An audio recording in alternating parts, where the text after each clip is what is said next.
यह आसान काम नहीं है किसी सियासी जमात के लिए कि बगैर एक रुकने बल्दिया के, बगैर एक दफ्तर के, बगैर अराकीन के चंद मुट्ठी भर लोग इस जमात के अहिया की ठान लेते हैं।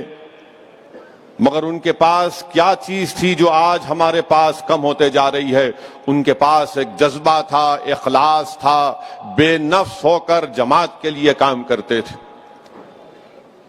बगैर किसी दुनियावी मकसद को सामने रखे वो जमात की मजबूती के लिए काम करते थे। और वही जोश और जुनून और जज्बे की आज हमको जरूरत है। याद रखिए, अगर कोई सियासी जमात दुनियावी मकासद में या फिर उस जमात की शान और शौकत में या उसकी जमात की मकबूलियत में खो जाती है और अपने असल मकसद से हट जाती है, तो फिर वो सियासी जमात का सफर ज्यादा दिन तक नहीं रहेगा। अगर हमको अपने बुजुर्गों की कुर्बानियों को जिंदा रखना है, उन तमाम मरहूम कायदीन को जिंदा रखना है, उनको मरने नहीं देना है, तो उनको जिंदा रखने का तरीका यही है। मैं अपने सदर मोतमदीन और अपने जियाले अराकीन के दरमियान में खड़े होकर आपसे कह रहा हूं कि दोबारा हमको वो जज्बा पैदा करना पड़ेगा जिसकी बिना पर हम आज यहां तक पहुंचे हैं। दोबारा हमको अपनी कुर्बानियों को जारी रखना पड़ेगा, दोबारा हमको मेहनत करना पड़ेगा, दोबारा हमको अपनी जमात को और ताकत बख्शना पड़ेगा। क्योंकि अगर हम सिर्फ अहिया या मजलिस का ये जश्न मनाकर सिर्फ जबानी तौर पर तकारीर कर कर चले जाएंगे, तो मैं ये समझता हूं कि बहुत बड़ी नाइंसाफी होगी। मेरे अजीज दोस्तों और बुजुर्गों, हमको अपने मरहूम कायदीन को जिंदा रखना है, चाहे वो फख्र मिल्लत हो, चाहे वो सालार मिल्लत हो, चाहे वो मरहूम इस्माइल ज़बी हो, चाहे वो मरहूम हमारे मोतमद साहब हो, चाहे वो मरहूम हबीब मोहम्मद खान डल्लाजी हो, इन तमाम कायदीन, चाहे वो रहमत हुसैन जैदी क्यों ना हो, इन तमाम बुजुर्गों ने इस जमात के लिए बहुत कुर्बानियां दी। ये जज्बे को जिंदा रखना जरूरी है, ये जुनून को जिंदा रखना जरूरी है। यकीनन आप तमाम की मेहनत और जुस्तजू की बिना पर आज मजलिस इत्तेहादुल मुस्लिमीन ने भारत की सियासत में एक मुनफरद मुकाम हासिल किया।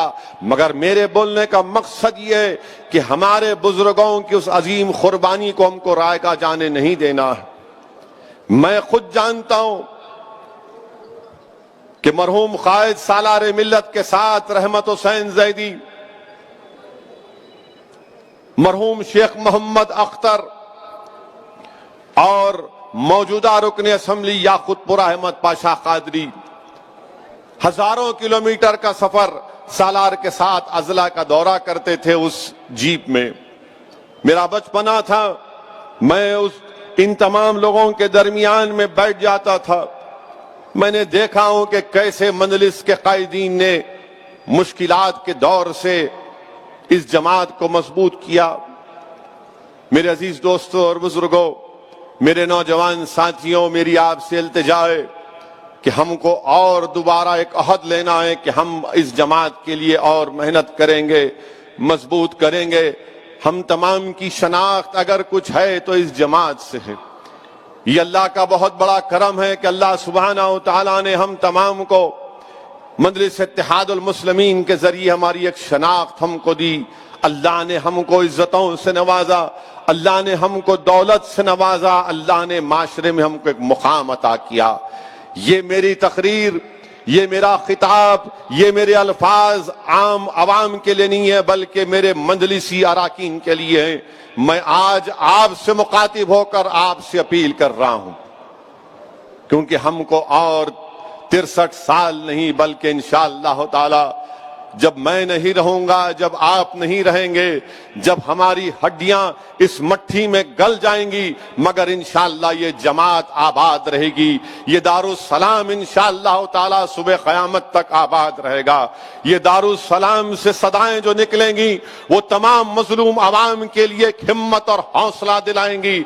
मैं नहीं रहूंगा, तुम नहीं रहोगे, मगर जो वक्त अल्लाह ने हमको दिया है हम मजलूम आवाम के लिए जुस्तजू करेंगे, हम गरीबों के हक के लिए लड़ते रहें और लड़ते रहेंगे। हम नाइंसाफियों के खिलाफ सदा एहतजाज बुलंद करते रहेंगे। हम ये नहीं देखेंगे कि हमारे सामने इख्तिदार की कुर्सियों पर बैठने वाला वक्त का फिरौन होगा, नमरूद होगा, यजीद होगा, बल्कि हम ये देखेंगे कि क्या हम में इतनी ताकत है, इतना इखलास है कि हम सच को बयान कर सके इन तमाम जालिमों के सामने। वो पैगाम हमको मिला तो हमारे मरहूम कायदीन की तरफ से मिला कि कैसे एक रुकने असेंबली सालार मिल्लत उस वक्त के आंध्र प्रदेश की असेंबली में कामयाब होकर जाकर अपनी दलाइल के साथ, अपनी गरजदार आवाज के साथ, अपनी पूरी ताकत के साथ मजलूम आवाम की आवाज को उठाता था। तो लोग ये पूछते थे, उस वक्त के कांग्रेस का जोर था, कांग्रेस का गलबा था कि आखिर कौन है ये शख्स जो एक होकर मोटरसाइकिल पर असेंबली को आकर मजलूम आवाम की आवाज को उठाता है, मजलूमों के इंसाफ का मुतालबा करता है। मेरे अजीज दोस्तों और बुजुर्गों, अगर हमको सालार मिल्लत को, फक्र मिल्लत अलैहिर्रहमा को और उन तमाम के साथ जिन जिम्मेदारों ने अपना वक्त लगाया, जुस्तजू की, उनकी कुर्बानियों को रायगा अगर जाने नहीं देना है तो आज ये वक्त है, मुल्क के हालात ऐसे हैं कि हमको दोबारा अपने बुजुर्गों की उन कुर्बानियों को जिंदा करना पड़ेगा कि कैसे मरहूम फक्र मिल्लत अलैहिर्रहमा ने जेल की सोबतों को बर्दाश्त किया मगर राय हक से मुंह नहीं मोड़ा।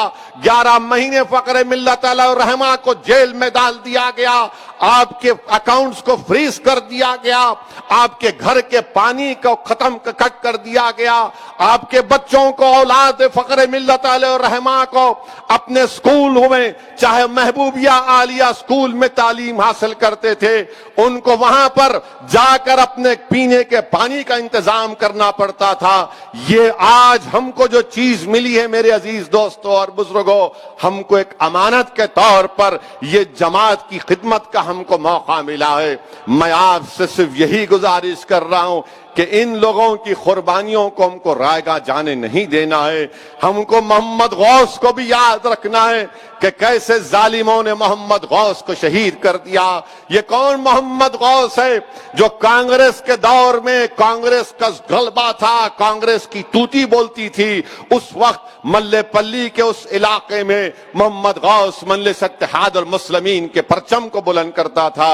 मेरे अजीज दोस्तों और बुजुर्गों, हम अल्लाह से ही दुआ करते हैं कि अल्लाह सुब्हानहू तआला आप में और मुझ में और तमाम अराकीन मजलिस इत्तेहादुल मुस्लिमीन में अल्लाह वो कौम और मिल्लत और मजलूम अवाम की खिदमत के जज्बे को अल्लाह जिंदा रखे, वो अल्लाह उसको और मजबूत करे। हम बेखौफ होकर अपनी जमात के पैगाम को इस मुल्क के कोने कोने तक लेकर जाएंगे। मुझे यहां पर यह बात कहना जरूरी समझता हूं कि मजलिस इत्तेहादुल मुस्लिमीन के अहिया के एक जलसे में, इसी दारुस्सलाम में, जब दारुस्सलाम मजलिस इत्तेहादुल मुस्लिमीन को हासिल हुआ, फख्र मिल्लत अलैहिर्रहमा अपने वक्त के एक बेहतरीन वकील भी थे, उन्होंने इस केस को जीता और दारुस्सलाम को हासिल किया। दारुस्सलाम को हासिल करने के बाद फक्र मिल्लत अलैहिर्रहमा ने इसी दारुस्सलाम से, इसी मुकाम से तकरीर करते हुए कहा था कि मेरी आंखें देख रही हैं कि तुम्हारा एक रुकने पार्लियामान होगा हिंदुस्तान की लोकसभा में। मेरी आंखें देख रही हैं कि तुम्हारे तालीमी इदारे कायम होंगे। मेरी आंखें देख रही हैं कि तुम्हारी आवाज भारत के मजलूम अवाम की दिल की आवाज बन जाएगी। अल्लाह सलामत रखे उस मुजाहिद को जिसकी दूरअंदेशी और जिसके कल्ब ने, जिस पर अल्लाह ने बहुत बड़ा करम किया था, उन तमाम चीजों को देखा और उन्होंने मेहनत की, जुस्तजू की, कुर्बानियां दी, मसाइब और मुश्किलात को उन तमाम साथियों ने उसका इस्तकबाल भी किया, उसको कबूल भी किया, सबर भी किया, मगर अपने जज्बे को, अपने हौसलों को पस्त होने नहीं दिया। तो आज ये हालात वतन अजीज में है। आप जानते हैं कि भारत में हर मजलूम अवाम अपनी आवाज को उठाना चाहता है। आज वतन अजीज में हर मजलूम अवाम को, चाहे मुसलमान हो, दलित हो, ईसाई हो, सिख हो, आदिवासी हो, आज वो चाहता है कि मेरी आवाज को सुनाई जाए, मेरी आवाज को सुना जाए, मेरे मसाइल को हल किया जाए। वो मेजॉरिटेरियन फॉर्म ऑफ डेमोक्रेसी से घुटन महसूस कर रहा है, क्योंकि हमारे मुल्क की डेमोक्रेसी पार्लिमानी निजाम पार्टिसिपेटिव फॉर्म ऑफ डेमोक्रेसी है, जिसको उर्दू में कहते हैं कि शिराकतदारी की जमहूरियत। आज हमको शिराकतदारी की जमहूरियत को मजबूत करना है, शिराकतदारी की जमहूरियत को बहाल करना है। शिराकतदारी की जमहूरियत ही इस भारत के गरीब आवाम को हर एक को मौका मिलेगा। अगर ये मेजॉरिटेरियन फॉर्म ऑफ जमहूरियत चलते रहेगी तो याद रखो मेरी इस बात को, आप इस मुल्क के मुजाहिदीन आजादी ने जो इस मुल्क के लिए ख्वाब देखा था, हम उन ख्वाबों को पूरा नहीं कर पाएंगे। मेरे अजीज दोस्तों और बुजुर्गों, मजलिस इत्तेहादुल मुस्लिमीन को अल्लाह का बहुत बड़ा करम और फजल रहा कि अल्हम्दुलिल्लाह मजलिस इत्तेहादुल मुस्लिमीन ने कामयाबियां हासिल की तालीम के मैदान में। मजलिस इत्तेहादुल मुस्लिमीन ने ऐवान असम्बली हो, ऐवान पार्लिमान हो, मजलिस इत्तेहादुल मुस्लिमीन के अरकान बेबाकी के साथ अपने मसाइल को रखते हैं। मैं इस मौके पर आप तमाम का शुक्रिया भी अदा करता हूं कि अल्हम्दुलिल्लाह आप तमाम ने मेहनत और जुस्तजू की, हम तमाम ने मेहनत की और हैदराबाद के बल्दिया के इंतखाबात में दोबारा मजलिस इत्तेहादुल मुस्लिमीन के 44 अरकान बल्दिया कामयाब। मैं आपका शुक्रिया अदा करता हूं। ये काम नहीं हो सकता था, ये कामयाबी हमको नहीं मिल सकती थी जब तक अल्लाह हम पर करम नहीं करता। अल्लाह ने करम किया और हम तमाम ने बहैसियत टीम वर्क के इज्तिमाइयत को हमने सामने रखकर मेहनत की और अल्हम्दुलिल्लाह हमको कामयाबी से हमकिनार रब्बुल आलमीन ने किया। मैं आपको शुक्रिया अदा करता हूं, मुबारकबाद देता हूं, क्योंकि बातिल ताकतें अपना तूफान यहां पर बर्पा करना चाहती थी। कोई कह रहा था कि सर्जिकल स्ट्राइक करेंगे, कोई कह रहा था कि सरजमीन हैदराबाद पर रोहिंग्या पाकिस्तानी अफगानी रहती हैं। मगर अल्हम्दुलिल्लाह हैदराबाद की आवाम का भी शुक्रिया, हैदराबाद के तमाम उन वोटर्स का शुक्रिया जिन्होंने एक मुंह तोड़ उन लोगों को जवाब दिया, उस सियासी जमात को जवाब दिया जिसका नाम बीजेपी है, और उनसे कह दिया कि कोई सर्जिकल स्ट्राइक नहीं होगा, जमहूरी तरीके से हम तुम पर स्ट्राइक करेंगे। और हमने अपने अरकान बल्दिया को कामयाब किया। यकीनन हमारे बाज मुकामात से हमने उम्मीदवार को नहीं खड़ा किए, हमने अपने उम्मीदवार को बाज वार्ड से हमको कामयाबी नहीं मिली, इसकी वजह है और उस कमजोरियों को दूर किया जाएगा। और मैंने वादा भी किया है कि इंशाअल्लाह ताला उन कमजोरियों को हम दूर करेंगे ताकि आने वाले 5 साल के बाद हम ज्यादा तादाद में अपने अरकान बल्दिया को कामयाब करेंगे। मगर मैं हमारे तमाम अरकान बल्दिया को, अरकान असम्बली को, चाहे वो तेलंगाना के अरकान असम्बली हो, महाराष्ट्र के अरकान असम्बली हो, या बिहार के अरकान असम्बली हो, या उत्तर प्रदेश के हमारे अरकान बल्दिया हो, या दासना के चेयरमैन हो, मैं इन सब से अपील कर रहा हूं कि जो भरोसा आवाम ने हम पर किया, उस भरोसे पर हमको उसको कायम रखना है। आवाम के भरोसे को शर्मिंदा होने मत दीजिए, आवाम के दरमियान में रहिए, आवाम का काम करिए। चाहे असदुद्दीन ओवैसी हो, या मजलिस का कोई रुकन असम्बली हो, या रुकन बल्दिया हो, इस बात को हमेशा याद रखिए कि आवाम ने हमको वोट इसलिए डाला और रब्बुल आलमीन ने हमको कामयाब इसलिए किया कि हम गरीबों की, आवाम की खिदमत करें, हम मजलूमों का साथ दें, जुल्म को रोकें, ब्लैकमेल को रोकें, किसी को कोई तकलीफ ना हो। जिस दिन कोई मजलिस का रुकने बल्दिया, रुकने असम्बली बशमूल असदुद्दीन ओवैसी ये समझेगा कि मैं बादशाह हूं, याद रखो उस वक्त तुम्हारा सियासी कैरियर खत्म हो जाएगा। जमहूरियत में, सियासत में कोई बादशाह नहीं, एक रुकने असम्बली है, एक रुकने बल्दिया है, एक रुकने पार्लिमान है। ये रब्बुल आलमीन का, अल्लाह का करम है कि अल्लाह हमको गरीबों की खिदमत करने के लिए कामयाब करता है। जिस दिन हम अना का शिकार हो जाएंगे, जिस दिन हम गुरूर और तकब्बुर का शिकार हो जाएंगे, जिस दिन हम अवाम को हकारत की नजर से देखेंगे, जिस दिन हमारी आंखों में गरीबों की मोहब्बत कम हो जाएगी, जिस दिन हमारी आंखों में गरीब की मजबूती कम हो जाएगी, याद रखो कुदरत तुमको खत्म कर देगी। मैं अपनी आंखों से देखा हूं, मैं जानता हूं इन चीजों को। इखलास रखो, मुत्तकी रहो, डरते रहो अल्लाह से, क्योंकि अल्लाह ने तुमको कामयाब किया। तुम्हारी दौलत ने तुमको कामयाब नहीं किया, तुम्हारी ताकत ने तुमको कामयाब नहीं किया, तुम्हारी शोला बयानी ने तुमको कामयाब नहीं किया। अरे तुम कामयाब होए तो अल्लाह की वजह से, तुम कामयाब होए इसलिए कि तुम मजलिस इत्तेहादुल मुस्लिमीन के प्लेटफॉर्म से टिकट लेकर लड़े थे, इसीलिए अल्लाह ने हमको मुझे कामयाब किया। जब तक ये बात को हम जिंदा रखेंगे, हमको कामयाबियां हमारे मुकद्दर में अल्लाह लिखता जाएगा। ये मैं अपने आप को भी कह रहा हूं, तमाम को कह रहा हूं जो आज यहां पर मौजूद हैं। गरीब का साथ दो, जालिम का साथ मत दो, मजलूमों का साथ दो, और हमको कोशिश करना है। यकीनन इस राह में गलतियां भी हो सकती है, मगर जो गलती नेक नियति पर होती है उस गलती को मान सकते हैं, मगर जो गलती आंखें खुला रखकर, जो गलती देखकर होती है, जानकर होती है, वो गलती की माफी नहीं हो सकती। मैं सिर्फ यही कह रहा हूं कि हमको आवाम के लिए काम करना है। और अल्हम्दुलिल्लाह बिहार में मजलिस इत्तेहादुल मुस्लिमीन के 5 अरकान असम्बली कामयाब हुए। मजलिस के 5 अरकान असम्बली कामयाब हुए।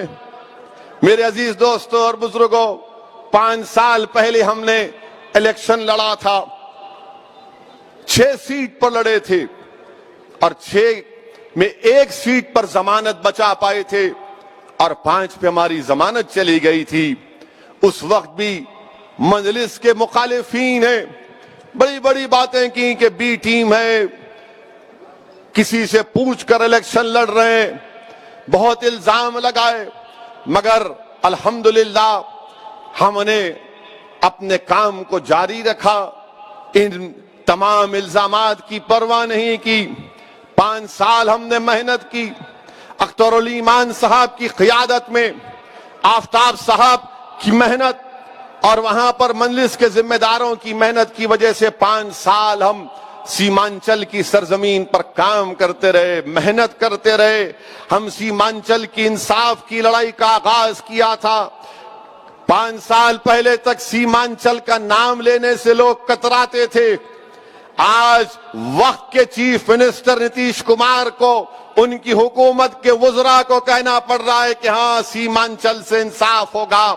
सीमांचल का नाम मजलिस के अरकान ने लिया था। 5 साल हमने मेहनत की। 2019 के लोकसभा के इंतखाबात में मजलिस ने हिस्सा लिया। अख्तरुल ईमान मजलिस के उम्मीदवार थे। 3 लाख वोट अख्तरुल ईमान को हासिल हो। 3 लाख वोट। हमको कामयाबी नहीं मिली, हम समझ रहे थे, हमारी उम्मीद थी कि हमको कामयाबी मिल जाएगी। खैर, अल्लाह का फैसला, अल्लाह जानता है, अल्लाह जो कुछ करता है उसमें बेहतरी होती है। असेंबली के इंतखाबात हुए। मजलिस ने 20 सीट पर इलेक्शन लड़ा और 20 में 5 सीट पर मजलिस इत्तेहादुल मुस्लिमीन को सीमांचल की जनता ने कामयाब किया। आज आप जाकर देखिए, यूट्यूब पर मजलिस के अरकान असेंबली की तकारीर हैं जो बिहार के विधानसभा में खड़े होकर बेबाक और बेखौफ तरीके से वक्त की हुकूमत के सामने आंखों में आंखें मिलाकर सीमांचल की जनता के इंसाफ का मुतालबा कर रहे हैं। चाहे मजलिस के अख्तरुल ईमान जो वहां के सदर हैं और बिहार असेंबली में मजलिस के कायद मुकन्नना है, अख्तरुल ईमान की क़यादत में मजलिस के 5 अरकान वहां पर असेंबली में सीमांचल के इंसाफ का मुतालबा कर रहे हैं, सीमांचल की पसमानदगी के खिलाफ लड़ रहे हैं। यही तो काम हमको करना है जो बरसों से उन लोगों को मौका मिला था जो सीमांचल से इंसाफ नहीं किए थे। अल्हम्दुलिल्लाह आज बिहार में मैं आपको वादा कर रहा हूं कि इंशाअल्लाह ताला बिहार में मजलिस इत्तेहादुल मुस्लिमीन एक नई तारीख रकम करेगी। ये मीडिया के लोग बड़े फिक्रमंद रहते हमारे एमएलएस के ताल्लुक से बिहार के, हमसे ज्यादा इनको फिक्र रहती है। वो आपके एमएलए, अरे भाई जाके मिलना है। चीफ मिनिस्टर है नीतीश कुमार, बीजेपी के साथ है मगर चीफ मिनिस्टर है। सीमांचल के इंसाफ के लिए उनसे मिलना पड़ेगा, उनसे मुतालबा करना पड़ेगा। नहीं आ क्यों मिले?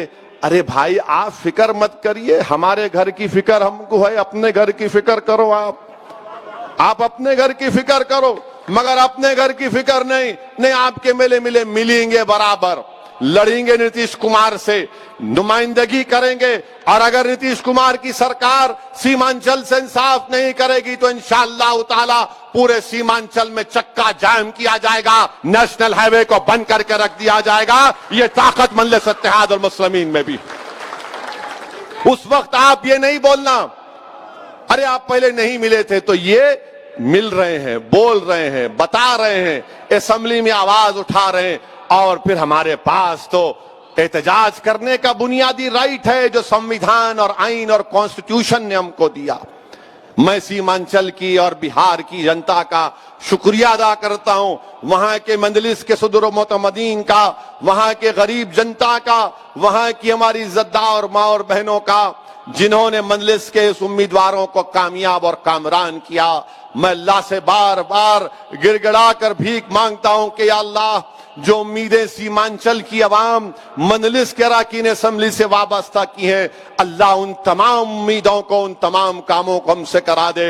मेरी आपसे भी गुजारिश है कि आप भी दुआ फरमाइए और हम भी इंशाअल्लाह ताला मंजलिस के अरकान के साथ उनको तरगीब देते रहते हैं, उनके हौसलों को बुलंद रखते हैं, उनको बार बार समझाते हैं, ताकीद करते हैं कि देखो ये काम करना है, सीमांचल के लिए काम करना है, सीमांचल के इंसाफ के लिए लड़ना है। सीमांचल में जब सैलाब आता है तो सैलाब को रोकने के लिए बांध का काम होना जरूरी है। सीमांचल में पुरुलिया को दूसरा बिहार का कैपिटल बनना जरूरी है। सीमांचल में बच्चियों के डिग्री कॉलेज की जरूरत है।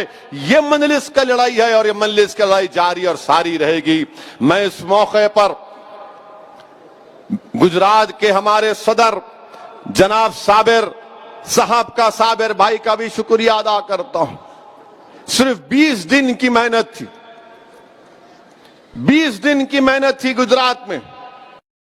20 दिन की मेहनत में वहां पर मंजलिस का पार्टी का रजिस्ट्रेशन हुआ गुजरात की रियासती इलेक्शन कमीशन में। और 20 दिन की मेहनत में अल्लाह सुब्हानहू तआला ने अहमदाबाद की बल्दिया में मंजलिस के 7 अरकान बल्दिया को कामयाब किया। मेरे अजीज दोस्तों और बुजुर्गों, इस जमात का सियासी सफर का आगाज मरहूम कायद सालारे मिल्लत और उनके साथ तमाम लोग जब पहले मंजलिस ने इलेक्शन लड़ा, ये बात इन नौजवानों को याद रखना जरूरी है। आज अगर मंजलिस को अल्लाह ने इतना बड़ा मुकाम अता किया तो हर बड़े काम के लिए एक छोटा कदम उठाना पड़ता है। हर बड़े काम के और एक बड़ी मंजिल को हासिल करने के लिए छोटा काम करना पड़ता है। और उन लोगों ने किया जिसको दुनिया जानती नहीं थी। अब्दुल वाहिद ओवैसी हो, सलाहुद्दीन ओवैसी हो, शेख मोहम्मद अख्तर हो, हबीब मोहम्मद खान डल्लाजी हो, कर्नल सिराजुद्दीन हो, गुलाम गौस खान साहब हो, इसको दुनिया नहीं जानती थी इन लोगों को।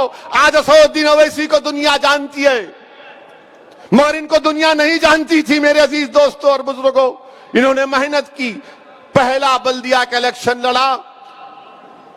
तो अगर मैं गलत ना कहूं तो शायद पाशा कादरी साहब को ज्यादा याद होगा, 17 अरकान बल्दिया मंजलिस के कामयाब हुए थे, जिसमें से 4 या 5 दलित थे। आपको मालूम कि आपकी जमात के लिए, मंजलिस के लिए एक लड़की शेफाली जिसका नाम है, जिसने 3 साल दारुसलाम में बैठा, दारुसलाम में बैठकर मंजलिस के काम को देखती थी। मरहूम कायद सालारे मिल्लत बक़ैद हयात थे। उसके बाद उस स्कॉलर ने यूनिवर्सिटी ऑफ शिकागो से मंजलिस इत्तेहादुल मुस्लिमीन पर पीएचडी लिखी, उसको कबूल भी कर लिया। मेरी आपसे गुजारिश है कि पीएचडी की रिपोर्ट पढ़िए। उस पीएचडी की रिपोर्ट पढ़िए। मैं कई लोगों को भिजाया जो मजलिस पर तनकीद करते। मैंने कहा ये रिपोर्ट है। बोले कहां की है? मैं कहा ये यूनिवर्सिटी ऑफ शिकागो की पीएचडी की भी रिपोर्ट है, जिसको यूनिवर्सिटी ऑफ शिकागो ने एक्सेप्ट किया, कबूल किया। कई लोगों ने पढ़कर कहा कि सालार अपनी शादी के रात किसी ने उनको फोन करके सालार को कहा कि फुला मुकाम पर फसाद हुआ है, तो मरहूम कायद अपनी शादी की रात उस मुकाम पर पहुंच गए। तो लोगों ने कहा कि सलाहुद्दीन अवैसी, हम देखना चाह रहे थे कि तुम शादी की रात को आओगे या नहीं आओगे। इस पीएचडी में लिखा हुआ है। क्योंकि हम जब बोलते थे अपने जलसों से तो मुखालिफिन बोलते थे अरे ये देखो बड़ी शुरू कर दिए इन्हों। अरे मेरे दोस्त, ये यूनिवर्सिटी ऑफ शिकागो की पीएचडी की रिपोर्ट है, जिसको यूनिवर्सिटी ऑफ शिकागो ने एक्सेप्ट किया। दुनिया के 10 मायानाज यूनिवर्सिटी में यूनिवर्सिटी ऑफ शिकागो का नाम आता है। लिखने वाले स्कॉलर का नाम शेफाली है। और जब मैं उस मोहतरमा से बात किया, उनकी पीएचडी को पढ़ा, मैंने कहा बड़ी अच्छी बेहतरीन आपने रिसर्च की, स्टडी किया। तो उस स्कॉलर ने कहा मसद साहब एक चीज की कमी है। मैंने कहा क्या? वो सालार जो छोटे कमरे में बैठते थे उसको खुला रखिए आप, वो बड़ी अच्छी चीज थी। 3 साल बैठे यहां पर। मैंने कहा बैठिए आप, हमको कोई एतराज नहीं है। जाफरी साहब से मुलाकात करते थे। जाफरी साहब ने उनकी बड़ी मदद की। अमीनुल हसन जाफरी साहब एमएलसी। जाफरी साहब के अब्बा मरहूम जिंदा जब तक थे, जब मैं उनसे मिलता था जाकर, जिसको मोहब्बत से सब डैडी बोलते थे, जब कभी भी मैं उनके वालिद से मिलता, जिसको मोहब्बत से डैडी बोलते थे, हर बार आंख में आंसू होते थे। असद मियां, तुम लोग वो दिन नहीं देखे? मेरा घर आगापुरे में था, मैं फखरे मिल्लत की तकरीर को सुना, मैं मजलिस के अहिया को देखा हूं। मेहनत करते रहना बाबा, मेहनत करते रहना बाबा। ये ऐसे लोग हैं जिनको आप और हम नहीं जानते, जो घरों में बैठे हुए हैं। ऐसी हमारी माँ और बहनें जिनको हम जानते नहीं है, मगर रातों में उठकर आपके लिए, हमारे लिए दुआ करते हैं, जमात के लिए। अल्लाह उनको सलामत रखे। जो दुआओं में, तहज्जुद की नमाजों में अहले दिल मजलिस के लिए दुआ करते हैं, यही तो हमको मिला है। इसीलिए मैं कह रहा हूं, इसको अमानत समझो। हम सबको जाना एक दिन, कोई जिंदा नहीं रहेगा यहां पर, कोई जिंदा नहीं रहेगा। हम सबको जाना एक दिन, जमीन की ग़िज़ा बनेंगे। मगर इंशाअल्लाह ताला हम जब तक जिंदा रहेंगे, अपनी जमात के उसूल पर, अपनी जमात की रिवायत पर, अपनी जमात के दस्तूर पर और हिंदुस्तान और भारत की जमहूरियत को मजबूत करने के लिए काम करते रहेंगे। अहमदाबाद का जिक्र कर रहा था। अहमदाबाद में 20 दिन की मेहनत, मैं शुक्रगुजार हूं साबिर साहब का और उनके तमाम अराकीन का, जिम्मेदारों का, भट्टी साहब का, जिसके नाम मैं नहीं ले रहा हूं, माजरत चाहता हूं। मगर उन तमाम ने मेहनत की, बहुत मेहनत की। मैं शुक्रगुजार हूं नांदेड़ के सैयद मोइन का, मैं शुक्रगुजार हूं औरंगाबाद के अराकीन बल्दिया का, मैं शुक्रगुजार हूं मुफ्ती मोहम्मद इस्माइल साहब का, जो रुकने असम्बली हैं मालेगांव के। मैं शुक्रगुजार हूं उन तमाम मजलिस के, हैदराबाद से अराकीन बल्दिया जो अहमदाबाद को चले गए काम करने के लिए, जो गुजरात चले गए। मेरे अजीज दोस्तों और बुजुर्गों, अल्लाह ने हम तमाम को एक मौका दिया कि ऐसी टीम तैयार की है जो बिहार में जाकर भी काम करते हैं। अल्लाह ने हमारे अराकीन में इतनी काबिलियत दी है जो हैदराबाद से बिहार जाते हैं, हैदराबाद से बंगाल जाते हैं, झारखंड जाते हैं। झारखंड में कामयाबी नहीं मिली, इंशाअल्लाह ताला आप देखेंगे आइंदा असेंबली इलेक्शन में झारखंड से आपका रुकन असेंबली कामयाब होगा इंशाअल्लाह ताला, बराबर होगा इंशाअल्लाह ताला। मैं सिर्फ जज्बात में लाने के लिए नहीं कह रहा हूं, मेहनत करेंगे, जुस्तजू करेंगे, खून पसीना बहाएंगे, खूब मेहनत करेंगे। क्योंकि जहां तक मेरी बात है, मैं मानता हूं, मुझे कामिल यकीन हूं कि मैं इस जमात के लिए काम कर रहा हूं, मैं मजलूमों और गरीबों के हक के लिए काम कर रहा हूं। मैं कोई नेक आदमी नहीं हूं, मगर मुझे मालूम कि ये मैं जो काम कर रहा हूं, इंशाअल्लाह अल्लाह सुब्हानहू व तआला अपने हबीब के सदक़े में हमारी इन कुर्बानियों को कबूल करेगा। और जब हशर का मैदान होगा, हम तमाम इंशाअल्लाह ताला मंजलिसी साथ रहेंगे उन तमाम बुजुर्गों के साथ।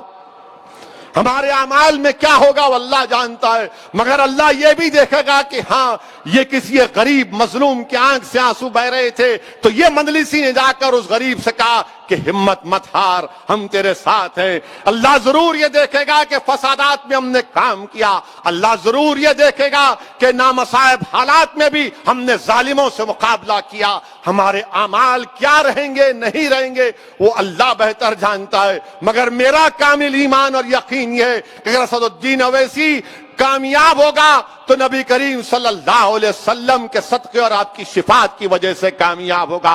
आज हम इस मुकाम पर हैं, अल्लाह ने हमको मुकाम दिया है, इसका इस्तेमाल करना है। और हम इंशाअल्लाह ताला आज आप देखेंगे अहमदाबाद में इम्तियाज जलील को मैंने ऑब्जर्वर बना, बड़ी मेहनत की इम्तियाज साहब ने, खूब मेहनत की, बेचारों को कोविड हो गया, आप सेहतमंद हो गए। वारिस पठान जाकर अपनी तकारीर के जरिए, अपनी मौजूदगी के जरिए वहां पर अपनी मेहनत की। मेरे अजीज दोस्तों और बुजुर्गों, आज इंशाअल्लाह ताला गोधरा में, भरूच में, मुडासा का भी नतीजा आएगा। मेरे ख्याल से 1 घंटे, सवा घंटे, 2 घंटे में आ जाएगा। आप देखेंगे गोधरा में इंशाअल्लाह ताला हमारे 8 उम्मीदवार खड़ा किए गए। कोई ताज्जुब नहीं होगा कि अगर 8 के 8 मंजिल के कामयाब हो जाएंगे इंशाअल्लाह। मुडासा में कामयाबी मिलेगी, मुडासा में कामयाबी मिलेगी, भरूच में भी मिलेगी, क्योंकि गुजरात में हमने, मैं शुक्रगुजार हूं वहां की भारत ट्राइबल पार्टी के सदर छोटू भाई वसावा साहब का, जो 20 साल के मिले। छोटू भाई वसावा मेरे को फोन किए थे आज से 2 महीने पहले कि ओवैसी साहब आइए गुजरात को, हम आप और हम मिलके काम करते हैं। मैंने कहा जरूर आऊंगा छोटू भाई वसावा साहब, वो हमारे साथ हैं, हम उनके साथ मिलकर लड़ेंगे। हमारे मुखालिफिन बोलते थे गुजरात नहीं जाते, गुजरात क्यों नहीं जाते, क्यों नहीं जाते, हर बार बोलते थे, सुना होगा, नहीं गुजरात नहीं जाते, क्यों नहीं जाते। मेरे भाई, हम सही वक्त पर सही फैसला लेते। ये सालारे मिल्लत ने हमको सिखाया, हमारे मरहूम कायद ने, कि सियासत कुछ नहीं है, सही वक्त पर सही फैसला लेना है। इन्हों आकर बहुत बोल रहे थे ना, सर्जिकल स्ट्राइक करेंगे, फुला करेंगे, पूरे बांकड़े पहलवान को हैदराबाद में उतारे थे। तो हम बोले ठीक है, इसका जवाब देंगे। आज जवाब मिल गया। अहमदाबाद की सरजमीन पर मंजिल गई है। सर्जिकल स्ट्राइक के माने ये है। अब सर्जिकल स्ट्राइक के माने बताता हूं आपको। मैं उस वक्त बल्दिया के इलेक्शन में कह सकता था, मगर मैंने नहीं कहा। सर्जिकल स्ट्राइक के माने ये हैं कि अहमदाबाद में जहां पर मुसलमानों की बस्तियां हैं वहां पर कोई डेवलपमेंट नहीं होगा। सर्जिकल स्ट्राइक का मतलब यह है, अहमदाबाद की सर्जिकल स्ट्राइक बीजेपी ने किया, वहां पर पीने का पानी नहीं आता, गंदी नालियां मोरियां है, रोड नहीं है, कुछ नहीं है। यह सर्जिकल स्ट्राइक का मतलब है। सर्जिकल स्ट्राइक का मतलब यह है कि जुहापुरा में पूरे अहमदाबाद के दवाखानों का कचरा लाकर डाला जाता था एक वक्त में। इसका मतलब सर्जिकल स्ट्राइक है। सर्जिकल स्ट्राइक का मतलब यह है कि गोधरा में एक ट्रेन की पटरी है, पटरी के इस पार सबका साथ, सबका विकास, और पटरी के उस पार क्योंकि मुसलमान रहता है वहां पर विनाश। मुडासा में भी यह हाल है। मेरे अजीज दोस्तों और बुजुर्गों, मुझे यकीन है कि इंशाअल्लाह ताला जनाब साबिर भाई साहब की क़यादत में ये जीतने वाले अराकीन बल्दिया जान तोड़ मेहनत करेंगे, और जो उम्मीद अवाम हमसे वाबस्ता की है हम उसको पूरा करेंगे इंशाअल्लाह ताला। ये मजलिस इत्तेहादुल मुस्लिमीन का मुख्तसर की रिपोर्ट आपके सामने रख रहा हूं बहैसियत एक जिम्मेदार मजलिस इत्तेहादुल मुस्लिमीन के। हाँ, उत्तर प्रदेश तो अभी बाकी है, आए थे ना यहां पर मोहतरम योगी, आए थे ना, और माशाल्लाह जहां जहां गए उन्होंने हारे। उन्होंने होम मिनिस्टर अमित शाह आए थे चार मीनार पे, हमने कहा हमने मोहम्मद गौस को छोड़ा वहां पर, 6000 से सीट निकल गई। योगी आए, आप देखे कि पूरे चंद्रायन गुट्टे में आप साफ, जहां जहां गए। बाद में बीजेपी के लोग, किसी दिल्ली में एक सहाफी मेरे को बताए कि नहीं भाई हम लोग खामखा वहां गए, वहां दाल नहीं गलती हमारी। दाल इसलिए भी नहीं गलती क्योंकि मजलिस सिर्फ एक का काम नहीं करती, मजलिस सबका काम करती है। मजलिस ये नहीं देखती कि सामने वाले का मजहब क्या है, मजलिस ये नहीं देखती कि मुसलमान है, हिंदू है, सिख है, बंगाली है, दलित है, बैकवर्ड क्लास है, गंगा पुत्रा है, या मुनूर कापू है, या मुदिराज है। मजलिस देखती तुम आए काम के लिए, अल्लाह ने हमको मुंतखब किया काम करने के लिए, हमने काम किया। आप कोई सवाल करेगा तुम यहां पर तो हरा दिए बीजेपी को, वहां पे क्या हुआ, तो हम उनसे कहेंगे वहां की बात वहां के लोगों से पूछो, हमारे घर की बात हमसे पूछो। शायद अगर हम 10 बढ़ के लड़ते तो वहां पर भी टाइम टाइम हो जाती बीजेपी की। अब इंशाअल्लाह ताला मुस्तकबिल में हम सोचेंगे, मगर अल्हम्दुलिल्लाह रियासत तेलंगाना में पिछले कई बरसों से अमन रहा है और ये अमन बरकरार रहना चाहिए। मैं इसके लिए क्रेडिट दूंगा केसीआर की हुकूमत को, यहां के एडमिनिस्ट्रेशन को, यहां के पुलिस के जिम्मेदारों को।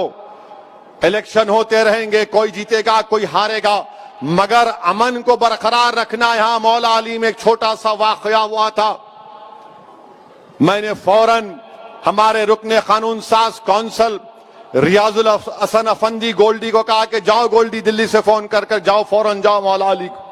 वहां गए, कंप्लेन करवाया, और अगर कोई संघ परिवार के लोग समझ रहे हैं कि हम उन पे नजर नहीं रखें, हम नजर रखें आप पे, हम नजर रखें आप पे। आप ये मत समझिए कि जो गलती बिहार में वहां की हुकूमत ने या बंगाल में बंगाल की हुकूमत ने जो गलतियां की हैं, हम तो यहां पर यहां की हुकूमत से भी कह रहे हैं, जरा आप एक रिपोर्ट मंगवा लो इन रियासतों की जहां पर ये तमाम कारनामे अंजाम दिए, और उसके बाद एक लाहेमल तय करो आप। हम चाहते हैं कि तेलंगाना में अमन हो, हम चाहते हैं कि अहमदाबाद में बल्कि पूरे भारत में अमन मजबूत हो, और अमन मजबूत उस वक्त होगा जब मुसलमान, दलित, सिख को इंसाफ मिलेगा। इंसाफ मिलना चाहिए, और इंसाफ मिलने के लिए क्या है कि आप उनको इंसान के तौर पर देखो, उनको हिकारत की नजर से मत देखो। ये काम मजलिस इत्तेहादुल मुस्लिमीन करती आई है और करती रहेगी इंशाअल्लाह ताला। मैं इस मौके पर फिर से इस बात को दोहराता हूं कि मजलिस इत्तेहादुल मुस्लिमीन भारत के किसानों के साथ खड़ी हुई है। मजलिस इत्तेहादुल मुस्लिमीन अपनी तरफ से उन तमाम 200 किसान जिनका इंतकाल हो गया, मजलिस इत्तेहादुल मुस्लिमीन उन मरने वाले किसान खानदानों के साथ खड़ी है। हम अल्लाह से दुआ करते हैं कि अल्लाह उन मरने वाले खानदान और परिवार को अल्लाह सब्र दे। हम इस बात का मुतालबा करते हैं नरेंद्र मोदी वजीर आजम से कि किसानों की बात को मान लिया जाए। ये 3 कानून को मोदी सरकार खत्म करे। ये कोई आसमान का सहीफा नहीं है कि आप इस कानून को वापस नहीं ले सकते। नरेंद्र मोदी सिर्फ अपनी अनानियत के लिए, अपने गुरूर के लिए अपने आप को दिखा रहे हैं कि मैं कभी नहीं सुनूंगा। आपसे हम कहना चाह रहे हैं मिस्टर मोदी, यकीनन आप गरीब खानदान से उठकर भारत के वजीर आजम बने, आपने गरीबी को देखा है अगर, तो आप इन किसानों की बात को मान लो।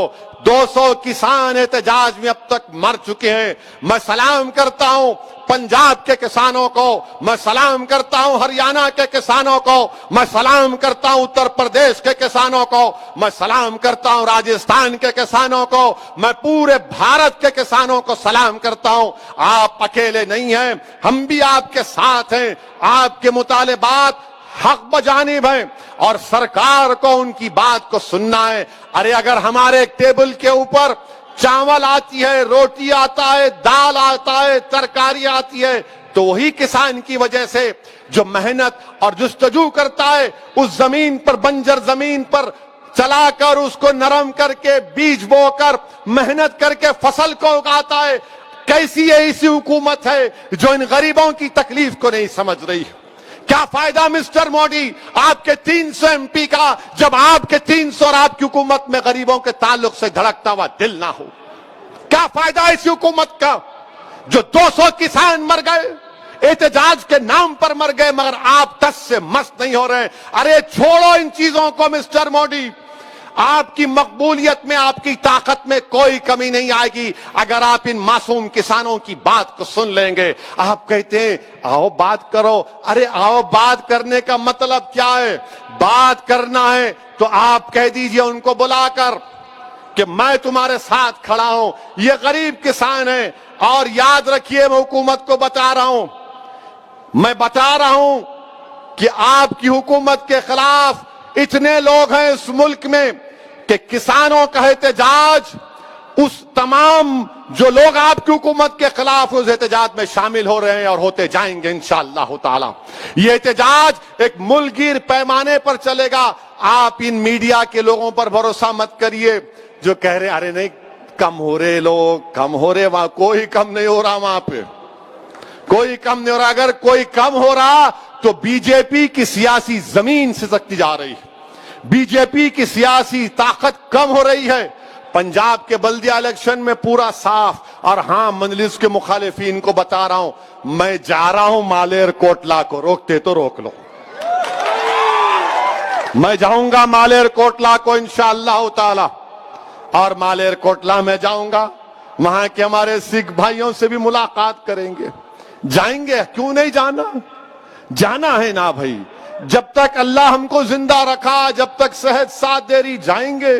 जिस दिन आंख बंद हो जाएंगी जब तो जाना ही जाना है। मगर जब तक आंख खुली है, जब तक जबान में तेजाब की है, जब तक दिमाग पुकार पुकार कर कह रहा है कि दिल को मान, दिल को मान, दिमाग को मत मान, तो दिल की बुनियाद पर हमारे बुजुर्गों ने काम किया था, इखलास की बुनियाद पर काम किया था। वही जोश और जज्बे के साथ कामयाबी मिलेगी। मैंने अहमदाबाद में बात कही थी कि यह कामयाबी जुनूनियों की कामयाबी, अक्लमंदों की कामयाबी नहीं। सिर्फ 20 दिन में 7 अराकीन बल्दिया जीत गए। और अब जहां कहीं भी हम अहमदाबाद में जाते, वहां के गरीब ऑटो वाले, अहमदाबाद के गरीब टैक्सी ड्राइवर, गरीब लोग देखकर पतंग का निशान बताकर खींचते हैं, बोलते हैं वैसी हम पतंग छाप के साथ है। ये मजलिस इत्तेहादुल मुस्लिमीन का अल्हम्दुलिल्लाह मजलिस ने काम किया। हाँ, राजस्थान को भी जाएंगे, मध्य प्रदेश को भी जाएंगे, काम कुछ भी नहीं है। वहां 1 दिन 2 दिन जाके आना, फिर दारुसलाम में बैठना नहीं, अपनी कुर्सी टेबल सामने है, पूरे बैठते 7 MLA अराकीन बल्दिया। आप आकर हमसे बहस करते, हमसे लड़ते, मोहब्बत का इकरार करते, तंग करने के लिए सेल्फियां भी लेते, एक के बाद एक के बाद। अरे बस 1 2 लेते। मैं मोहब्बत है, सफर का इम्तिहान है, मगर यही तो काम हमको करना है। और ये फिर ये एक अजीब मिजाज बना हुआ है, नहीं वहां क्यों जा रहे हैं, यहां क्यों जा रहे, वहां क्यों इलेक्शन नहीं लड़ रहे, वहां क्यों लड़ रहे। अरे दीवानों, एक बात याद रखो, मैं मजलिस के मुखालिफिन से कहना चाह रहा हूं, मजलिस इलेक्शन लड़ती या नहीं लड़ेगी, अगर लड़ती है तो जमात के कॉज को सामने रखकर लड़ती है। आप कौन होते मेरे पास आकर मेरे घर में मुंडी घुसारे? हम लड़ेंगे, ये हमारा फैसला है। और हम किसी को देखकर, किसी के फैसले को, किसी की राय को कबूल नहीं करते। हम एक सियासी पार्टी है, बकौल सालार मिल्लत के मैं कोई अंजुमन तदफीन और तकफीन नहीं हूं। मैं एक सियासी जमात का जिम्मेदार हूं और सियासी जमात का काम यह है कि जमात को फैलाना, आगे बढ़ाना है और हम अपनी जमात को लेकर जाएंगे। जीतेंगे हारेंगे क्या बात है, आज हारेंगे तो कल आने वाली नस्ल उसको कामयाब कर लेगी।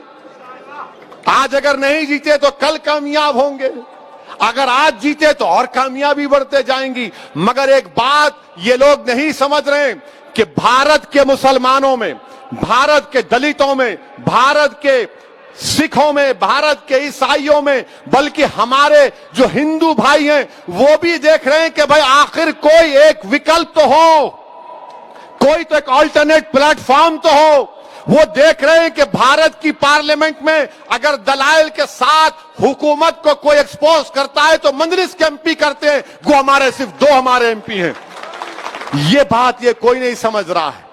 और क्या कहते, नहीं इनू कम्युनल है, सेकुलर नहीं है। अरे तुम्हारे अल्फाज मेरी जूती पर, तुम मुझे कम्युनल बोलो, जिंदगी भर बोलो, मुझे कोई फर्क नहीं पड़ता। अगर मजलूमों की आवाज बनना भारत के संविधान में, अगर गरीबों के हक के लिए लड़ना अगर कम्युनलिज्म है तो मुझे फख्र है इस कम्युनलिज्म पर। तुम झूठे हो, तुम सेकुलरिज्म के नाम पर गरीबों को लूटते आए हो, तुम सेकुलरिज्म के नाम पर मुसलमानों के नफरत पैदा करके अपनी सियासी रोटियों को सेकते रहे हो, चाहे उसमें बीजेपी हो या कांग्रेस हो या तमाम ये नाम निहाद सेकुलर पार्टियां। मेरे अजीज दोस्तों और बुजुर्गों, मेरे जमात के जिम्मेदारों, मेरे नौजवान जियालो, अब हमको अपने काम में और तेजी पैदा करना है, हमको भारत की जमहूरियत को मजबूत करना है। और मैं एक बात ये भी बताना जरूरी समझता हूं, ये भी बताना जरूरी समझता हूं कि आज आप देखते हैं कि हमारी एक तकरीर पर अगर शाम में 6 बजे या 9 बजे जो टीवी के एंकर बैठते हैं उनको हमारी कोई तकरीर का जुमला मिल जाता है, 1-1 घंटा 3-3 घंटे माशाल्लाह चलाते हैं। मगर भारत के एक रिटायर्ड सुप्रीम कोर्ट के chief justice, retired supreme court के चीफ जस्टिस ने एक टीवी के कॉन्क्लेव में जाकर कहा, सुप्रीम कोर्ट के बारे में, अदलिया के बारे में कहा, judiciary is in RAM shackles, court को जाने की कोई जरूरत नहीं है, क्या होगा वहां, क्या मिलेगा, वो तो खाली कॉरपोरेट लोगों को जिनके पास करोड़ों रुपया है। अरे गोगोई एमपी साहब अब चीफ जस्टिस नहीं रहे, बोल सकते हैं उनको, कोई कंटेम नहीं होता, बोल सकते अरे गोगोई, ए Gogoi, mister Gogoi and MP. क्या गोगोई का वो बयान अगर मैं कह देता कि भारत की judiciary is in RAM shackles, तो पूरे टीवी चैनल, भारत के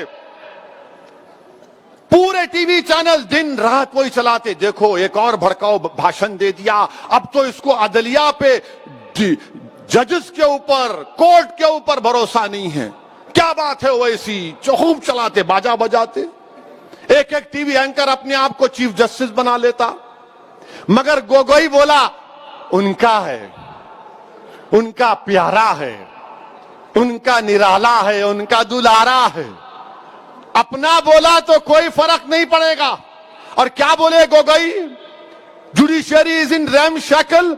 अच्छा, रैम शैकल का मतलब उर्दू में देखा मैं, उर्दू की डिक्शनरी निकाला तो रैम शैकल का मतलब यह है खराब, बर्बाद शुदा, शिकस्ता, खस्ता हाल। अगर मैं ये बात बोलता तो अब तक मेरे 10-15 शादियां करा देते टीवी चैनल वाले। हर शादी को चाहे वो कोई भी रहो, ये देखो ऐसा बोले, गोगोई बोला तो कुछ नहीं, judiciary is in RAM shackle. अच्छा गोगोई साहब, हाँ गोगोई क्या बोला सुनो, बोल सकते हो उसको, अब जमहूरियत है, फ्रीडम ऑफ एक्सप्रेशन है, अब लॉर्डशिप नहीं बोल सकते उनको, अभी नहीं है ना, उन्होंने आम आदमी हो गए, उन्होंने ऊंची कुर्सी बैठ जाए बोलेंगे माय लॉर्ड, मी लॉर्ड, अब नहीं बोल सकते, आओ गोगोई बोलेंगे। रंजन गोगोई उनका नाम है। क्या कहा उन्होंने कि गरीबों को कोई इंसाफ नहीं मिलता। गोगोई, गरीब भारत में कौन है? मुसलमान है, सिख है, दलित है, आदिवासी है, हमारे हिंदू भाइयों में भी बहुत गरीब हैं, ओबीसी भाइयों में गरीब हैं। आप ये कहना चाह रहे हैं कि आप चीफ जस्टिस थे, आप ये कहना चाह रहे हैं कि भारत के गरीब अदालत से इंसाफ की उम्मीद खत्म कर ले? आप ये कहना चाह रहे हैं कि वो कॉरपोरेट लोग जिनके पास करोड़ों रुपये है, वो करोड़ों रुपए की बुनियाद पर इंसाफ मिलेगा, गरीब मुसलमान को इंसाफ नहीं मिलेगा, जिसकी आंखों के सामने उसकी मस्जिद को शहीद कर दिया गया था? एक सिख को इंसाफ नहीं मिलेगा, जिसकी आंखों के सामने उसके बाप के गले में जलता हुआ टायर डाला गया था दिल्ली की सरजमीन पर? उस सिख को जिसके खून से दिल्ली की सरजमीन को लाल किया गया था, उस दलित को इंसाफ नहीं मिलेगा महज इस बिना पर कि वो अपनी शादी पे घोड़े पे निकलता है या मुंह छोड़ता है, उसको मारा जाता है? उस दलित बच्ची से इंसाफ नहीं मिलेगा जिसको खेतों में ले जाकर एक एक नहीं 5-5 लोग रेप करके उसको कत्ल कर देते हैं? उस आदिवासी को इंसाफ नहीं मिलेगा जिसके घरों को, जमीन को लूटा जा रहा है? उस आदिवासी एमपी को इंसाफ नहीं मिलेगा जो एडमिनिस्ट्रेशन के दबाव और उनकी नाटों की वजह से, उसके जुल्म की वजह से उसने खुदकुशी कर ली? बताओ गोगोई, तुम क्या कहना चाह रहे हो? मैं दारुस्सलाम की सरजमीन में खड़े होकर कह रहा हूं कि हमको जमहूरियत पे भरोसा है और रहेगा, हमको अदालत पर भरोसा है और रहेगा, सुप्रीम कोर्ट पे भरोसा है और रहेगा। मगर ये कैसा चीफ जस्टिस था साबिका? और नरेंद्र मोदी जी, आपने कैसे आदमी को एमपी बना दिया? प्राइम मिनिस्टर, आपने तो बहुत बड़ी गलती कर दी। आपने ऐसे आदमी को अपॉइंट किया, सेलेक्ट किया, जो खुद चीफ जस्टिस के कुर्सी पे बैठा था, आज कह रहा एमपी बन के अदालत में कुछ नहीं होता, रैम शैकल्ड है, गरीबों को इंसाफ नहीं मिलेगा। अरे गोगोई को क्यों बनाए मोदी जी आपको कोई और नहीं मिला? क्यों मिला गोगोई? हां, मैं जानता हूं गोगोई को क्यों बनाए आप, मगर ऐसे आदमी को बनाए। अच्छा, आप देखिए, दुनिया के मशहूर constitutional expert Clark Cunningham, William Hubbard ने क्या कहा था भारत के सुप्रीम कोर्ट के बारे में? The most powerful court in the world. और शायद गोगोई ने देखा होगा, जानता भी है गोगोई, यही सुप्रीम कोर्ट था जिसने कहा था कि जब गुजरात जल रहा है तो वहां का चीफ मिनिस्टर नीरो की तरह बांसुरी बजा रहा है। यही सुप्रीम कोर्ट ने पूरे एमपीज को, एमएलएस को, इलेक्शन लड़ने वालों से कहा कि तुमको अपने खिलाफ जो क्रिमिनल केस है दिखाना पड़ेगा। यकीनन सुप्रीम कोर्ट में कमजोरियां हैं, मगर एक साबिका चीफ जस्टिस बोलेगा आए कुछ नहीं, कोई भरोसा नहीं, कैसा होगा? और कोई कंटेम नहीं, कोई आवाज नहीं, कोई चीख पुकार नहीं, कोई टीवी पे प्रोग्राम नहीं, ना 6 बजे ना 9 बजे, कुछ नहीं, क्योंकि गोगोई उनका है और ओवैसी गैर है। ये इनकी सियासत है मेरे अजीज दोस्तों और बुजुर्गों। अच्छा, गोगोई ने क्या कहा? कहता है कि हमको $5 ट्रिलियन की इकोनॉमी चाहिए, मगर हमारे पास we want a 5 trillion economy but we have a ramshackle judiciary.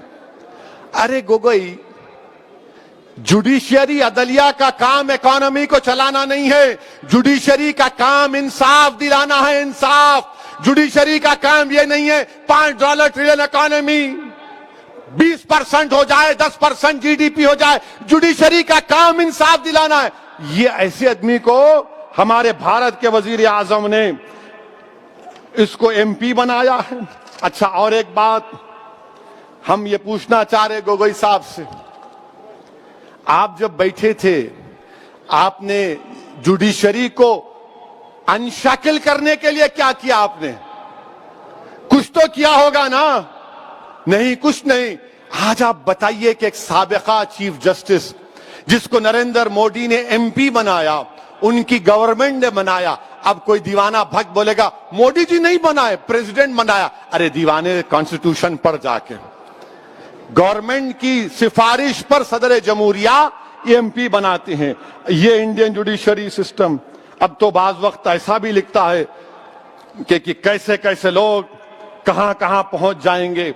मेरे अजीज दोस्तों और बुजुर्गों, मैं यहां पर अपनी बात को खत्म करने से पहले एक बात का जिक्र करना जरूरी समझता हूं कि अहमदाबाद में जो मुसलमान बच्ची का दर्दनाक दिलसोज वीडियो आया है जिसने खुदकशी कर ली, मैं आप तमाम से अपील कर रहा हूं, चाहे आप कोई भी मजहब के हो, इस जहेज की लानत को खत्म करो। जहेज की लानत को खत्म करो। अगर तुम मर्द हो ना तो बीवी पर जुल्म करना मर्दानगी नहीं है, बीवी पर को मारना मर्दानगी नहीं है, बीवी से पैसों का मुतालबा करना मर्दानगी नहीं है। तुम मर्द कहलाने के भी लायक नहीं होगा अगर तुम ऐसी हरकत करोगे। वो मासूम बच्ची पर जुल्म किया गया, वो तंग आ गई जहेज की लानत की, जहेज का मुताले पर, उस आदमी के मारने और पीटने पर, और उसने इतना बड़ा इक़दाम कर लिया। शर्म आनी चाहिए उन घर वालों को जिन्होंने हमारी इस बेटी को मजबूर किया। मैं तो अल्लाह से दुआ करूंगी अल्लाह तुमको गारत करे, तुम लोगों को। हर बाप की तकलीफ तुम नहीं समझ सकते। अगर कोई बाप खबर में जाता है, मैं कई ऐसे लोगों को जानता हूं जो जिंदगी की आखिरी सांसें लेते हैं और अपना हाथ पकड़कर धीमी सी आवाज में कहते हैं असद साहब बच्ची की शादी है, इंतजाम करा दो, मरने से पहले कुछ हो जाए। क्या हो रहा है इन लोगों को? कितने औरतों को तुम मारोगे? कैसे तुम मर्द हो जो बच्चियों को मार रहे हो, उनकी जानें ले रहे हो? क्या तुम में इंसानियत मर चुकी है? और ऐसे कितने लोग हैं जो अपनी बीवियों पर जुल्म करते हैं, थप्पड़ मारते हैं, जहेज का मुतालबा करते हैं, हामिला बीवियों को ढकेलते हैं और बाहर निकलकर अपने आप को बड़ा फरिश्ता कहलाते हैं। अरे याद रखो, तुम दुनिया को धोखा दे सकते हो मगर अल्लाह को नहीं देख सकते। अल्लाह देख रहा है, अल्लाह समझ रहा है और अल्लाह जरूर मजलूम का साथ देगा।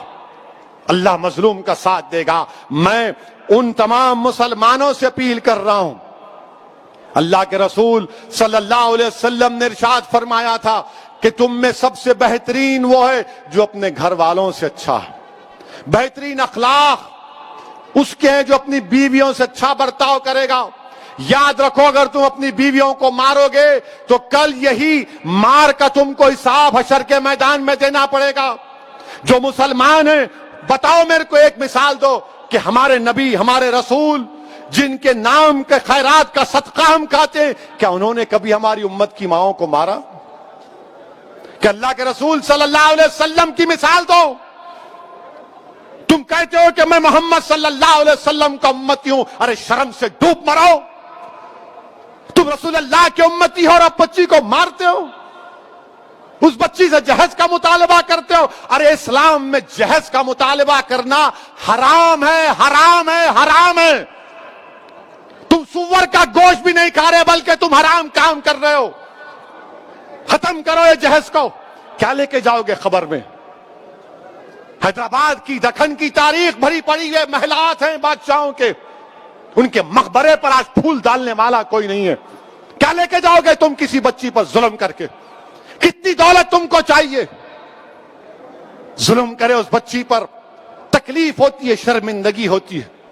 सोचो इस बात को, खत्म करो इन बुराइयों को अपने माशरे से।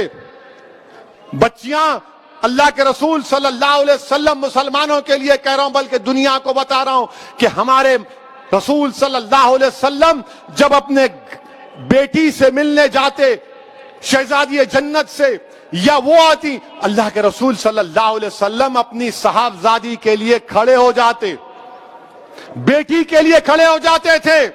हजरत फातिमा के लिए पेशानी पर बोसा देते अपनी बेटी को। और तुम क्या कर रहे हो? मेरे अजीज दोस्तों और बुजुर्गों, ये मजलिस के जिम्मेदारों की, मजलिस के जिम्मेदारों का जलसा है। हमारी भी कोशिश होनी चाहिए कि पहले अगर हमारे घर में ऐसा हो रहा है, इसका खात्मा करो। हमारे मोहल्ले में हो रहा है, समझाओ उन लोगों को, समझाओ उन लोगों को। और मैं हमारी बेटियों से कहूंगा कि डरना नहीं तुम हरगिज अपनी जान नहीं लेना, तुम कभी अपनी जान नहीं लेना, कभी नहीं लेना तुम अपनी जान, तुम जिंदा रहो, हम तुम्हारे साथ हैं। तुम्हारी जान की कीमत है मेरी बेटियों। अगर तुम्हारा बाप तकलीफ में तो हम भी तकलीफ में, मगर कभी अपनी जान मत लो। छोड़ो, लात मारो उस गधे को, उस जालिम को जो तुमको मारता है, तुमसे जहज का मुतालबा करता है। तुम्हारी जिंदगी बहुत बड़ी है, लात मारो उसको, कानून को इस्तेमाल करो, मत गुजारो ऐसे जालिमों के साथ जिंदगी। क्या फायदा उस बाप पर क्या बीत रही होगी जो वीडियो देखा होगा अपनी बच्ची की मौत का, जिंदा रहते हुए मर गया होगा अगर जिंदा है तो।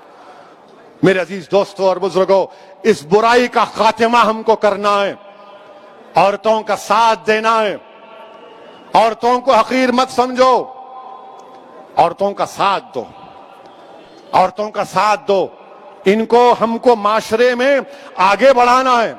यकीनन जो हिजाब पहनते हैं कोई रोकता नहीं है, बुर्का हिजाब उनकी तरक्की की नहीं रोक सकता। कल नासिक से एक बच्ची मेरे को फोन की और बोली असउद्दीन ओवैसी तुम्हारा बहुत बड़ा नाम सुनी, जरा गर्म लहजे में बात कर रही थी। मैं समझा कुछ है अब। मैं अम्मा रिकॉर्ड तो नहीं कर रहे तो बोले नहीं बात करना है। मैं बोलो। बोले मेरे को हैदराबाद के एरोनॉटिकल या स्कूल है उसमें मेरे को पायलट की ट्रेनिंग हासिल करना है। मैं उसके इम्तिहानात पास कर ली, मेरी फीस 20 लाख है, आप क्या मदद कर सकते? मैं बोला अम्मा रिकॉर्ड तो नहीं कर रहे। बोले बार बार क्यों पूछ रहे आप?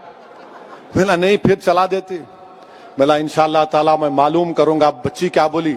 मैं मुसलमान बच्चियों के लिए रोल मॉडल बनना चाहती हूँ, उस हिसाब मैं पायलट बनना चाहती हूँ। और बने हैदराबाद में। हैदराबाद से भी हमारे एक उर्दू अखबार के सियासत के जिम्मेदारों ने एक बच्ची को ट्रेनिंग दिलाई थी, वो पायलट बनी। बोली मेरे को पायलट बनना है असउद्दीन ओवैसी साहब, मैं रोल मॉडल बनना चाह रही हूं। मैं सलाम करता हूं इन बच्चों के स्पिरिट को। अगर आपको अल्लाह ने बेटी दी तो बेटे से ज्यादा उसको काबिल बनाओ, बेटे से ज्यादा उसको इल्म दिलाओ। और याद रखो मैं भी साहिब औलाद हूं, मगर जितनी मोहब्बत मैं अपनी बेटियों में देखता हूं, अल्लाह का बहुत बड़ा करम है, अल्लाह का बहुत बड़ा करम है मुझ पर।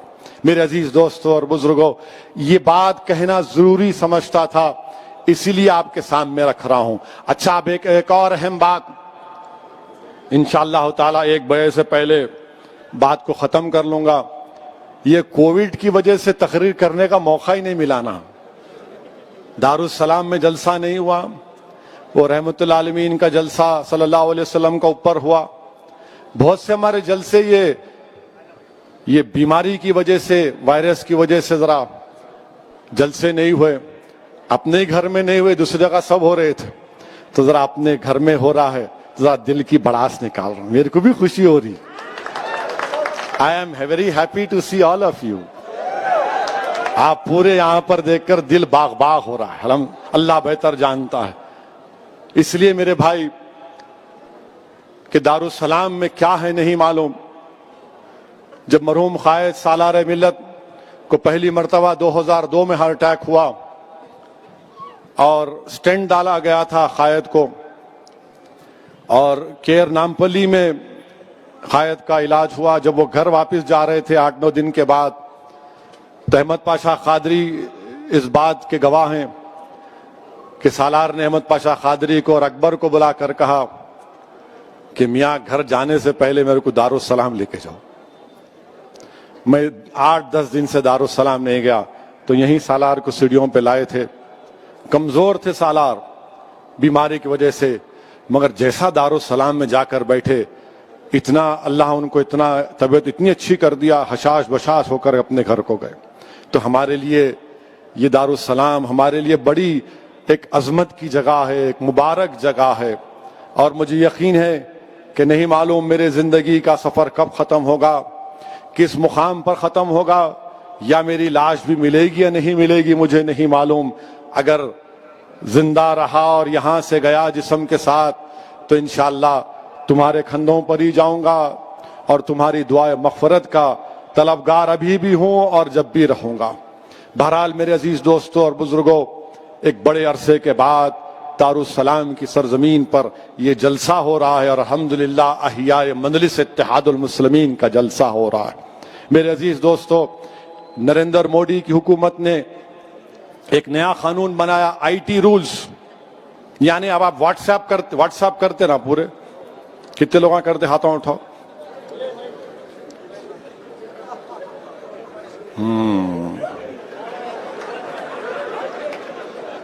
अब परेशानी में आ गए तुम लोग। अब व्हाट्सएप आप जो करते ना, अब मिसाल के तौर पर एक व्हाट्सएप आपको किसी अरब ममालिक से आया, उसमें लिखा हुआ है कि एक अरब कह रहा है हबीबी, माने मोदी को कह रहा है हबीबी, 8 रुपए की चीज तू 80 में बेचता है। तो मोदी जी बोले it is business brother, this is business, ये बिजनेस है। अब वो आ गया आपको चंद्रायन गुट्टा में, बारकस में आ गया। अब वो बेचारा देख के बोला पूरे अरबों का इलाका है, यमनियों का गयूर कौम है वो, तो उन्होंने क्या करे, व्हाट्सएप को फॉरवर्ड कर दिए। एक हो गया। दूसरा, आप घर को जा रहे दारुसलाम से निकल के, हमको भी आता, व्हाट्सएप आया, जरा आते आते कोतमीर का कट्टा ला लो, जरा आते आते सौदा ला लो, घर में को आगे नामपली मार्केट से, चौक की मार्केट से मुर्गी कटा के लाओ, व्हाट्सएप पे आता। और क्या करते औरतें बीवियां आजकल, जरा उस पे जोर देने के लिए एक इमोजी आता, इमोजी मालूम ना, गुस्से का चेहरा डालते, लाना देखो, आप देख के बोलते अरे क्या है रे, कोतमीर का कट्टा बना दिए मेरे को। खैर आप लेके चले गए। अब नरेंद्र मोदी की हुकूमत क्या कह रही, कैसा तुम फॉरवर्ड करे कोतमीर का कट्टा, कैसा फॉरवर्ड करे हैया हबीबी को। ओरिजिनेटर कौन है, ओरिजिनेटर कौन है, और कानून ये बनाए कि इसके ऊपर पब्लिक ऑर्डर पैदा हो सकता। अगर अरब ममालिक से कोई व्हाट्सएप आया तो मोदी हुकूमत ने कानून बना दिया कि भारत के और उस अरब ममालिक के ताल्लुकात खराब हो सकते, ये भारत की सॉवरेनिटी का मसला, आप पे केस बुक करेंगे। अब तुम बताओ कहां से ओरिजिनेटर हुआ ये रूल्स हैं उसके, ये उसके रूल्स हैं, आईटी रूल्स मैं निकाल के लाया थोड़ा, कल रात में जरा बैठा था, जो जानकार लोग हैं उनसे पूछ रहा था कि क्या है भाई ये, माने आपको ये बताना पड़ेगा कि फर्स्ट ओरिजिनेटर कौन है। आखिर ये क्यों, आपको क्यों फिक्र भाई, मैं कोतमीर का कट्टा लेके जाता हूं, आलू लेके जाता हूं, भाजी लेके जाता हूं, आपको क्यों फिक्र। बोलेंगे नहीं नहीं देखो उन्होंने कैसी बात कर रहे, आप क्यों देखना चाह रहे मेरे मैसेज को। जितने न्यूज के चैनल हैं, चाहे वायर हो, कैरावान हो, स्क्रॉल हो, प्रिंट हो, ये डिजिटल न्यूज चैनल है, इनको भी कानून लागू।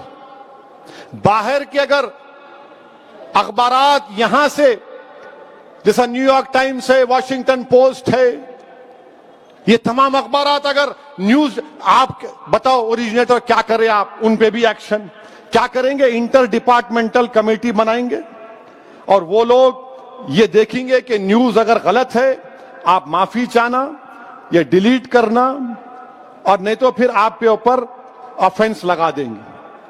मोदी जी ये क्यों कर रहे आप।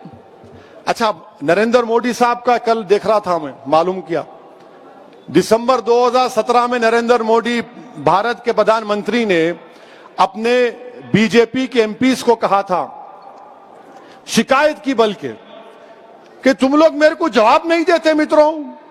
एमपीज को कहा, सही कहा, जोक नहीं है, तुम मेरे को जवाब नहीं देते, मैं तुमको गुड मॉर्निंग का मैसेज भेजता हूं, तुम वापस मेरे को गुड मॉर्निंग का मैसेज नहीं भेजाते। अरे प्राइम मिनिस्टर अपने एमपी से बोल रहे कि मैं तुमको गुड मॉर्निंग का मैसेज भेजाता हूं और तुम मेरे को वापस गुड मॉर्निंग नहीं बोलते। मोदी जी, उन्हें गुड मॉर्निंग नहीं बोला तो हमारी मॉर्निंग क्यों खराब कर रहे हैं आप। अरे आप क्यों, आपको गुड मॉर्निंग नहीं बोले, आप क्यों बोलना गुड मॉर्निंग, आपको नहीं बोलते गुड मॉर्निंग। हम बोलते किसानों का काम करो, हम बोलेंगे दिल्ली के फसादात में मरने वालों से इंसाफ करो, सिखों से इंसाफ करो, मगर मोदी जी बोल रहे मेरे को गुड मॉर्निंग का जवाब भी नहीं देते मेरे एमपीज। ये टीवी वाले बोलेंगे, कब बोले उन्होंने, बोलो दिसंबर 2017। देख लो जाके, अगर थम्स अप है तो कुछ नहीं कर सकते। हम भी है मगर थोड़ा थोड़ा पढ़ना आता। मेरे अजीज दोस्तों और बुजुर्गों, इसीलिए हम ये आईटी रूल्स के खिलाफ हैं। हम हुकूमत से मुतालबा करते हैं कि इसको निकालिए। ये भारत के संविधान के खिलाफ है। आप प्राइवेसी का जजमेंट आ गया, डेटा के रूल्स क्यों नहीं बनाते आप? डेटा के रूल्स बनाइए ना। कुछ नहीं बनाएंगे आप, नहीं कोई, बस हर चीज पे झांकना, हर एक की कुंडी में मुंडी डालना। बोलते हैं हैदराबाद में अपन, अरे कई को डाल रहा, हर एक की कुंडी में मुंडी। इनको बड़ा शौक, हर एक की कुंडी में मुंडी। क्या हो रहा, तुम क्या कर रहे, क्या खा रहे, क्या पी रहे, क्या पहन रहे, किससे शादी कर रहे, उससे शादी मत करो, इससे करो। अरे आपको क्या जरूरत है भाई साहब? मैं तो कर रहा हूं ना, घर में है, आपको क्या करना है? कोतमीर का कट्टा ही लेकर जा रहा हूं, मगर वो फर्स्ट ओरिजिनेटर कौन है? आपको फिक्र नहीं है दिल्ली के फसादात के बारे में। 1 साल हो गया दिल्ली के फसादात होकर। फैजान को किसने मारा? भारत के वजीर आजम बताइए, हम पूछना चाह रहे हैं। फैजान को, वो बच्चा जो 4 बच्चे जमीन पर लेटे हुए थे, हजरत पुलिस जिनको मार रही थी, और जनगण मन पढ़ो। मिस्टर मोदी, फैजान को किसने मारा? फैजान को मारने वालों को आप क्यों नहीं पकड़ते? जिन्होंने कहा था कि देश के गद्दारों को गोली मारो, उनको नहीं पकड़ते। वो आराम से फिर रहे हैं, बैठ रहे हैं। फैजान मर गया, उसकी फिक्र नहीं है। और फिर कितनों का नाम लूं मिस्टर मोदी, बताइए आप? आपके सामने नाम ले रहा हूं। ये कैरावान मैगजीन का 1 मार्च का रिपोर्ट है। एक फैजान खान नाम का बच्चा खाली सिम कार्ड बेचा, 4 महीने जेल में था, कोर्ट उसको बेल दी। अशफाक हुसैन इलेक्ट्रिक शॉप का, उसको जिस्म पे 5 गोलियां मार दिए। 10 दिन पहले, मरने से पहले अशफाक की शादी हुई थी। मिस्टर मोदी, इससे इंसाफ कब होगा? फिर इसमें 15 साल का नितिन कुमार, ये हमारा हिंदू भाई का बेटा था, खाना लाने के लिए निकला 26 फरवरी को। उसके वालिद को फोन आया कि उसकी डेड बॉडी जीटीबी हॉस्पिटल में। कौन मारा नितिन कुमार को? 85 साल की अकबर बेगम को जिंदा जला दिया गया। 19 साल की आखिब को सर पर मारकर कत्ल कर दिया गया। आमिर, जिसकी 4 साल की बेटी आज भी अपने बाप के लिए तड़पती है। आमिर खान और हाशिम 2 मर गए, दोनों भाई थे, कोई इंसाफ नहीं। मोहम्मद वकील 52 इयर्स, उसके आंख में लाके एसिड फेंक दिए, आज भी वो तड़प रहा है, कोई इंसाफ नहीं मिलता। और फिर 24 फरवरी के दिन दिल्ली पुलिस का एक सब इंस्पेक्टर मोहम्मद फुरकान को गोली मारकर शहीद कर दिया। चश्मदीद गवाह है मिस्टर मोदी, आप इंसाफ नहीं कर रहे हुकूमत आपकी। हम चाहते हैं कि हुकूमत इंसाफ करे। इंसाफ करने से ही अमन पैदा होगा, अमन मजबूत होगा। अगर हुकूमत वाकई में सबका साथ, सबका विश्वास, सबका विकास की बात करती है, तो भारत के प्रधानमंत्री को दिल्ली के फसादात में मरने वालों से इंसाफ करना पड़ेगा। 52 लोग मर गए, जिसमें से 41 मुसलमान थे और मां बाकी हमारे हिंदू भाई थे। सबसे इंसाफ करना है। जेनोसाइड हुआ वहां पर, अब तक 1 साल हुआ, कुछ नहीं हो रहा है। मेरे अजीज दोस्तों और बुजुर्गों, मैं आपसे अपील कर रहा हूं कि कोविड के लिए वैक्सीन आया है, वैक्सीन लीजिए। वैक्सीन लेना है, आपको अपनी जान को बचाना है। इसमें किसी को डरने की जरूरत नहीं है। बहुत से हमारे लोगों को हमने खो दिया, ये अल्लाह का बड़ा फजलो करम है कि अहमद पाशा कादरी साहब को 2 मरतबा कोविड हुआ, मगर अल्लाह ने उनको सेहत दे दी, अल्लाह का बहुत बड़ा करम। इम्तियाज जलील को कोविड हुआ, अल्लाह ने उनको शिफा दे दी। बहुत से हमारे अराकीन बल्दिया को हो, अल्लाह ने उनकी शिफा दे दी।